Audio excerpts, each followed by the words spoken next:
Dry Tortugas, a string of tiny islands, is part of the Florida Keys, but is located much farther out in the Gulf, roughly 70 miles to the west of Key West. To get there, we first needed to drive 2.5 hours on the Overseas Highway, US 1.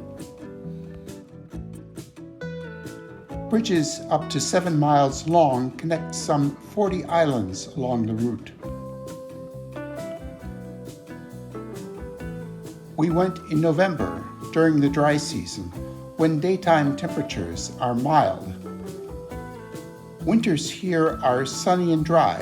The vibe is laid back, and as Ernest Hemingway would tell you, the sport fishing is first rate.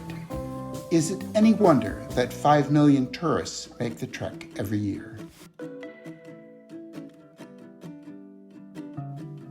We pass abandoned sections of the original Overseas Highway, which dates back 100 years or so, though portions were served by ferries originally. The road we're driving was built in the 1980s. The old sections are being made into a biking trail that is mostly complete and will run the whole length of the Keys. A passenger train transported visitors to the Keys beginning in 1910, a time when Key West was the largest city in Florida.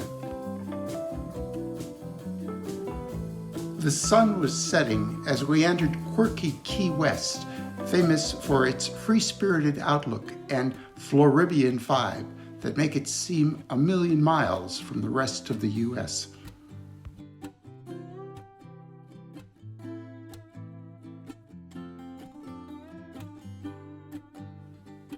The next morning, as we walked to the dock, we passed some of the feral chickens that have inhabited Key West for 200 years. We saw a sign that read, "I want to live in a town where chickens roam free." From the dock, we took the Yankee Freedom ferry boat to Dry Tortugas. It was a long but not unpleasant ride out to Fort Jefferson, which sits on Garden Key, the easternmost island of the Dry Tortugas. After 2 hours, our destination appeared on the horizon. Built just before the Civil War, mostly using slave labor, Fort Jefferson had hundreds of heavy guns but never saw action. Abandoned, it deteriorated rapidly until restored by the WPA during the Great Depression and became a national park in 1992. The fort is made of bricks, lots of them. Built on fill, it doubled the size of the island. As you can see, visitors can climb to the top and walk around the thick walls. An old lighthouse incorporated in the fort is no longer in use. The inner courtyard is sparse but inviting park-like space with some trees and walking paths. The fort stands as the largest brick structure in the Americas. 2 levels of gun emplacements lie within the walls, and more guns were placed on top. Our ferry boat, as seen from the fort.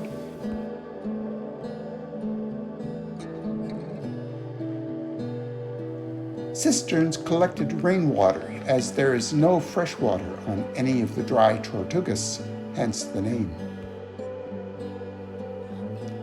We don't know what these are. Too flimsy for gun mounts, they may have held telescopes for aiming the guns.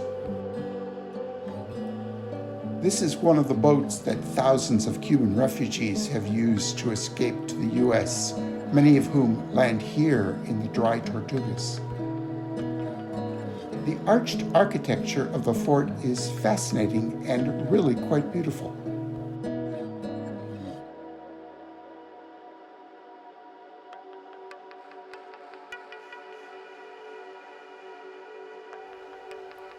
This building was used to heat cannonballs cherry red in order to set fire to the wooden ships struck by them.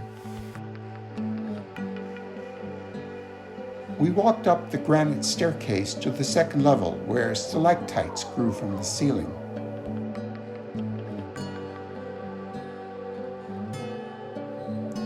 Here we enjoyed glimpses of the turquoise Gulf waters that lay beyond.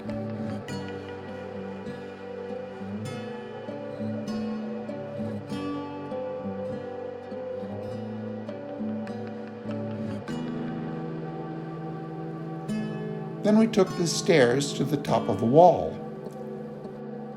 This is an original Rodman-type cannon, one of the few remaining of the hundreds that once protected the fort. The panorama from the top gives an ideal view of the fort and its setting.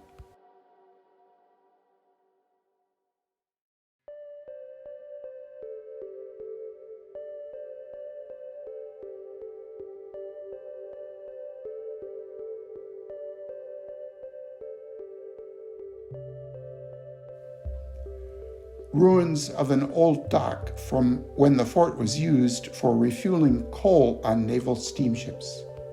If you have your own sailboat, you can dock at the island. Also, overnight camping is allowed. The Parrot rifle, so called because the bore was grooved, causing the shell to spin, could fire a 100-pound projectile 4.5 miles. The guns have long since been silenced, and there's nothing to disturb the tranquility of this isolated bit of sand, bricks, and trees.